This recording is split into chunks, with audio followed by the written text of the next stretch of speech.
পৃথিবীর মধ্যে 6টি শ্রেষ্ঠ দোয়া, এই দোয়াগুলোর আমল যদি কোনো বান্দা বান্দি করতে পারে তাহলে পৃথিবীতে যতগুলো দোয়া আছে তার ভিতরে এই দোয়াগুলোই সর্বশ্রেষ্ঠ দোয়া বলেছেন নবী করিম সাল্লাল্লাহু আলাইহি ওয়াসাল্লাম।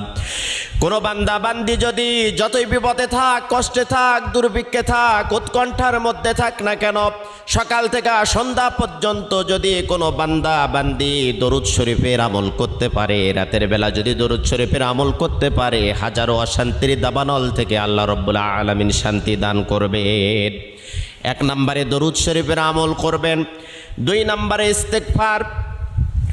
আপনার মুখটা এমন হয়ে যাবে আল্লাহ রাব্বুল আলামিনের কাছে দোয়া করার সাথে সাথে আপনার দোয়াটা কবুল হয়ে যাবে। সব সময়ের জন্য পড়বেন আস্তাগফিরুল্লাহ আল্লাযী লা ইলাহা ইল্লা হুয়াল হাইয়ুল কাইয়্যুম ওয়া আতুবু ইলাইহি।